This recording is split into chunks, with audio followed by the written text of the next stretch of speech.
Hello mga kapatid! Kamusta na kayo? Thank you Lord at tayo'y patuloy na nabubuhay pa para parangalan natin ang Lord sa lahat ng araw sa buhay natin. Ito aralan natin yung mga kapatid ay yung pagtawag kay Haring Saul. 1 Samuel 8 verse 1.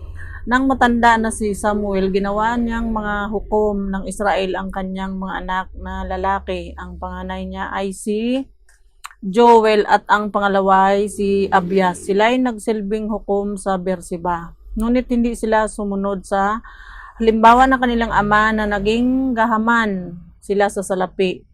Yan, tumanggap ng suhol at hindi pinairal ang katarungan. Pagka tayong mga tao ay maging gahaman na sa salapi at laging gusto ay may suhol, ay talagang mapahamak tayo. Dahil dito, ang pinuno ng Israel ay sama-samang nagsadya kay Samuel sa Rama at kanilang sinabi, matanda na po kayo, ang mga anak naman ninyo ay hindi sumusunod sa inyong mga yapak, kaya pipili ninyo kami ng isang haring mamumuno sa amin tulad ng ibang mga bansa.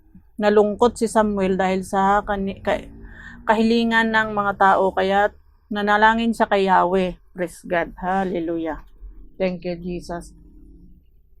Sinabi naman sa kanya ni Yahweh, sundin mong lahat ang sinasabi nila sapagkat hindi ikaw kundi ako ang itinakwil nila bilang hari. Ang mga kwentong ito ay may matutunan tayo dito mga kapatid, kaya dito tayo dinala ng ating pag-aralan sa araw na ito. Verse 8. Ang ginawa nila sa iyo ngayon ay ginagawa na nila sa akin mula pa nang ilabas ko sila sa Ehipto. Noon pa'y tumalikod na sila sa akin at naglingkod sa mga Diyos-Diyosan.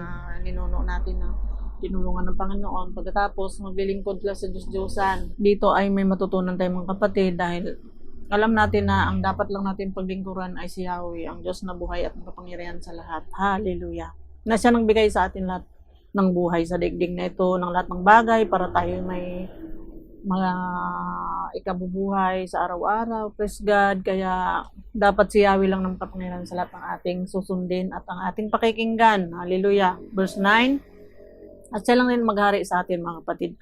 Sundin mo sila, sabi ng Panginoon. Ayan, pinagbigyan sila ni Yahweh doon sa kanilang kahilingan. Sundin mo sila, ngunit bigyan mo sila ng babala at ipaliwanag mo sa kanila kung ano ang gagawin ng hari na nais nilang mamahala sa kanila. Sinabi niya, bibigyan daw sila ng babala. Thank you, Jesus. Ayun, verse 19. Nagbigyan siya ng babala. Hindi pinansin ng mga, ayun, sinabi mga babala. Mga babala, hindi na natin basahin, mga kapatid. Ito lang yun. Hindi pinansin ng mga Israelita ang mga sinabi ni Samuel sa halip. Sinabi nila, basta, gusto naming magkaroon ng hari. Tingnan mo, yung mga tao tayong titigas ang ulo, aray. Ayan, diretso natin hanggang 22. Kami maging katulad ng ibang bansa at upang ang aming hari ang siyang mamahala at manguna sa amin at sa ligmaan na bansa. Aming mga kaaway, praise God, ay katampi na nga nila si Lord, laban silang makaaway. Nang mapakinggan ni Samuel ang kahilingan ng mga tao, sinabi niya ang mga ito kay Yahweh. Sinabi naman sa kanya ni Yahweh, pagbigyan mo na ang gusto nila, bigyan mo sila ng hari. Pagkatapos nito ay pinauwi na ni Samuel ang mga Israelita at sa kanilang bayan. For Samuel pa rin, chapter 9, verse 2 and 3. Si Kis ang ama ni Saul na siyang namang pinakamakisig at pinakamatangkad na laki sa buong Israel.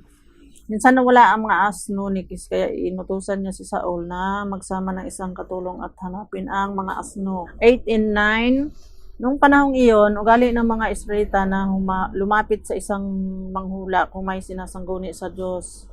Manghuhula ang dati nilang tawag sa propeta. Sinabi na Saul, sige tayo na, pumunta tayo sa sinasabi mong lingkod ng Diyos at magpunta nga sila sa lungsod na kinaroonan ng nabanggit na lingkod ng Diyos. Praise God. Hallelujah.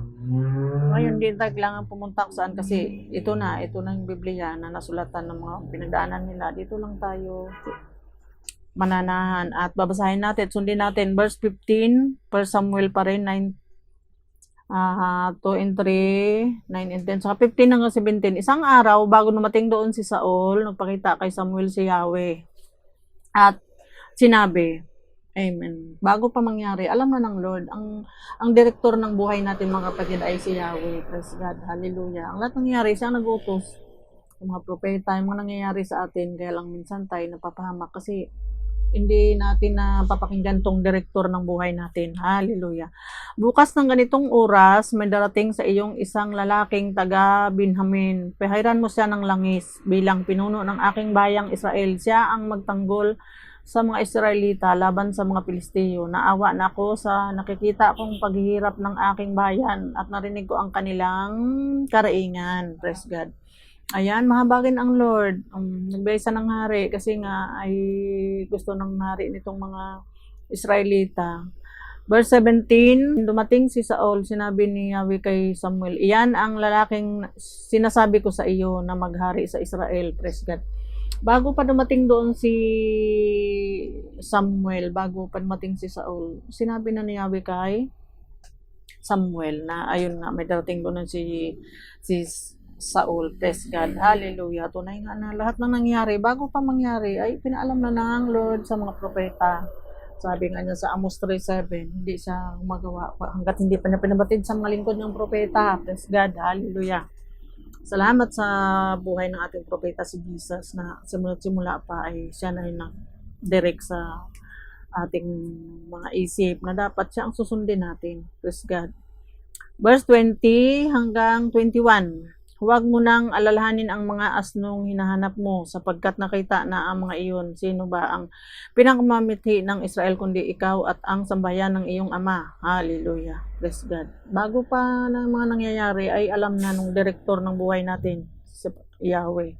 Sumagot siya, ako po'y mula sa lipi ni Benjamin, ang pinakamaliit na lipi sa Israel at ang aming angkan, ang pinakmahirap sa aming lipi. Bakit po ninyo sinasabi sa akin iyan? Hallelujah. Praise God. O tayo din nga, diba? Tanisip natin wala tayong, hindi na tayo karapat-dapat sa to dahil verse 27, 1 Samuel chapter 9 pa rin, nang labas na sila ng lungsod. Sinabi ni Samuel, paunahin mo na ang katulong mo at mag-usap tayo sandali. Sabihin ko sa iyo ang ipinasabi ng Diyos. Praise God. Ayun yung katulong na doon sa chapter 9, 2 and 3. Chapter 10 verse 4 hanggang 9. Batiin kanila at ibigay sa iyo ang dalawa sa dala nilang tinapay. Kapag inalok ka, tanggapin mo.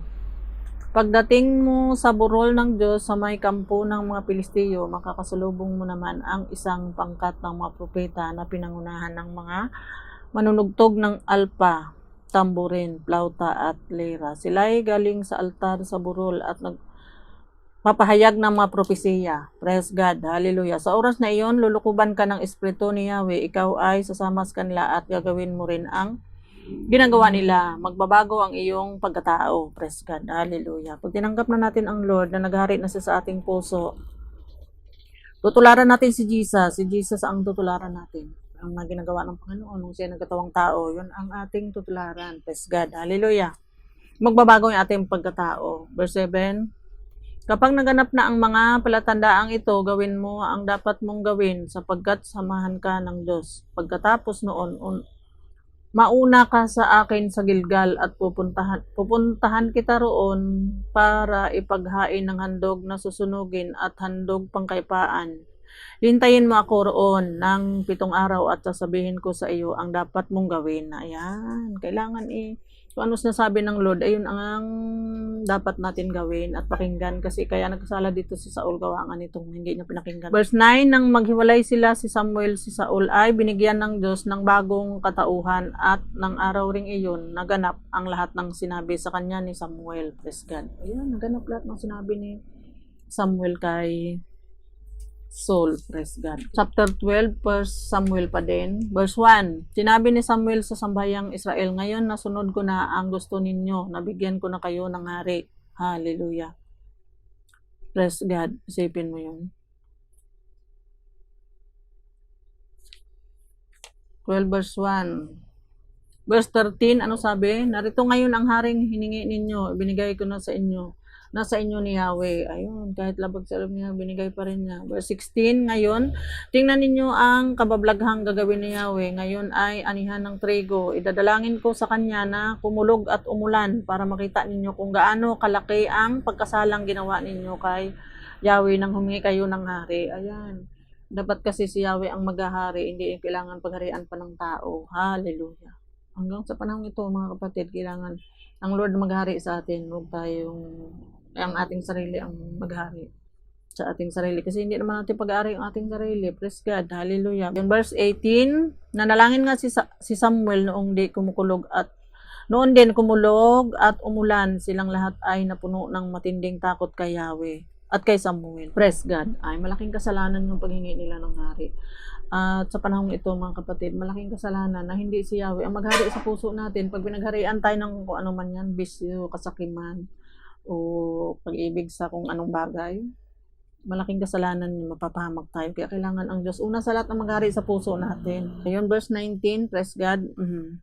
Ipanalangin mo kay Yahweh na huwag kaming mautas dahil sa paghingi namin ng hari. Malaking kasalanan ang nagdag namin sa marami na naming pagkakasala. Oh, praise the Lord. At wala ngang matuwid ilat ay makasalanan. Huwag kayong matakot, sabi ni Samuel, kahit malaki ang pagkakasala ninyo kay Yahweh. Huwag kayong lalayo sa Kanya. Ang kailangan ay paglingkuran ninyo siya ng buong puso. Huwag ninyo siyang tatalikuran. Hallelujah. Kailangan pa ulit-ulitan ng kasala. Ay, magbalik loob tayo at humingi ng tawad. Kasi buhay pa naman tayo. Huwag naman tayo natin na nautas na. Wala nang pag-asa yun. Wala nang kabuluhan. Pagtapos na. 21, lumayo kayo sa mga Diyos-Diyosan. Hindi kayo mailigtas ni matulungan ng mga iyan. Sapagkat hindi sila tunay na Diyos. Ayan. Lumayo tayo sa kung ano-anong bisyo yung mga sarili natin ay layuan natin yung ating sarili ba na hindi tayo yung sarili natin na sunod yung pagiging Diyos-Diyosan na natin sa ating sarili, hindi tayo mga Ehipsyo. Kailangan maklaya tayo sa pagiging Ehipsyo na yung naghari sa kanilang sarili ay sila. Verse 22, hindi kayo mapababayaan ni Yahweh sapagkat iyon ang kanyang pangako sa inyo. Pinili niya bilang kanyang bayan. Ipanalangin ko kayo at turuan ng dapat ninyong gawin. Hallelujah. Ipanalangin natin at si Jesus, nalangin at turuan niya tayo ng dapat nating gawin. 24 hanggang 25, tuloy na natin. Subalit matakot kayo kay Yahweh, manatili kayong tapat sa Kanya, paglingkuran ninyo siya ng buong puso at lagi ninyong alalahanin ang mga kaputihang ginawa niya sa inyo. 25, ngunit kung manatili kayo sa inyong kasamaan, malilipol kayo lahat, pati ang inyong hari. Wala tayong mahita kung di tayo magtiwala sa Lord. Kaya kailangan sa Lord tayo magtiwala at makinig. Praise God. Verse 13. 13:6 hanggang 14. Kasi nakikipaglaban nga Saul siyang mamuno para labanan yung mga kaaway na yung sinasabi ni Yahweh kanina doon sa binasa natin. Praise God. Sa 9 verse 15 hanggang 17. Hallelujah. 1 Samuel 13 verse 6 hanggang 14. Nakita ang mga Israelita ang malaking panganib na kanilang kakaharapin at natakot sila kaya't nagkanya-kanya silang tago sa mga kuweba, hukay, libingan, malalaking bato at mga punong kahoy. Ang iba na may tumawid sa Jordan, papuntang Gad at Gilead. Naiwan si Saul sa Gilgal at nanginginig sa takot ang mga naiwang kasama niya. 7 araw siyang naghintay roon tulad ng sinabi sa kanya ni Samuel. Ngunit hindi pa rin ito dumarating ang mga kasama niya, isa-isa nang umalis. Kaya nagpakuha si Saul ng, ayan, ito yung nagkasala Saul kasi hindi niya hinantay si Samuel, na si Samuel kasi ang maghandog, praise God. Kaya may kanya-kanyang gawain yung malingkod ng Diyos, huwag natin baliwalain. Kasi pag sinabi niya, siya dapat ang masusunod, praise God, hallelujah. Pakuha si Saul ng handog na susunugin at handog pangkapayapaan at siya na ang naghandog sa mga iyon. Katatapos lamang niya maghandog nang dumating si Samuel. Huwag mainip ko ano man yung utos ng Lord. Kung may mga inantay tayo ng pagpapala ay dapat tayo maghintay. Huwag natin pangunahan ang malingkod ng Diyos. Nagsabi ko anong dapat natin gawin. Praise God. Hallelujah. Thank you, Jesus. Ayun, sinabi sa kanya ni Samuel, malaking kasalanan yung ginawa mo kung sinunod mo ang inuutos sa iyo ni Yahweh na iyong Diyos. Ang sambayan mo sana ang maghari sa buong Israel habang panahon. Ngunit, dahil sa ginawa mo, hindi na matutuloy iyon. Si Yahweh ay pipili ng isang taong mula sa kanyang puso na maghari sa Israel sapagkat hindi mo sinunod ang mga utos niya sa iyo. Praise the Lord. Hallelujah. Kaya ito ang nangyari kay Saul dahil hindi niya sinunod. Ayan, pipili daw siya. Ayun na yung Ang kasunod nito ay pagtawag kay David. Ayun, pinagbigyan pa rin siya ng Lord sa 15. Ayun, inutusan uli siya. Nagkasalan niya dun sa chapter 13 dahil nga dun sa paghandog. Chapter 15, inutusan uli siya. Na lipulin na may Amalekita. Praise God. Kaya tunay nga na kailangan sumunod tayo sa Panginoon nang hindi tayo mapahamak. Ayun. 1 Samuel pa rin, 15 verse 1, 2 hanggang 3. Sinabi ni Samuel kay Saul, isinugo ako ni Yahweh upang hirangin ka bilang hari ng Israel. Kaya pakinggan mo ang mensahe ni Yahweh. Pinasabi ni Yahweh na magpangilan sa lahat. Parusahan ko ang Amalekita tulad ng ginawa niya sa Israel nang ito'y nilabas ko sa Ehipto. Lusubin mo ang Amalekita at lipulin silang lahat. Wasakin mo ang lahat nilang ari-arian at huwag magtira kahit isa. Ginawa naman ni Saul ay hindi niya sinunod. Sinalakay nila Saul ang mga Amalekita at sinulo ang mga ito mula sa Abila hanggang sa Sur, sa silangan ng Ehipto. Verse 8, nilipol niya ang mga taong bayan, ngunit binihag ng buhay si Haring Agag. Hindi rin pinatay ni Saul ang mga magandang baka, tupa at lahat ng tabang hayop. Doon ang sinugi lang nila ay lahat ng hindi mapakinabangan. Galit tuloy uli ang Lord. 11. Nang hinayang ako sa pagpili ko kay Saul bilang hari sapagkat tinalkuran niya ako at sinuway ang aking mga utos. Nagalit si Samuel at magdamag siyang nanalangin. Mabuti naman to Samuel at pag nagagalit ay magdamag na nanalangin. Praise God.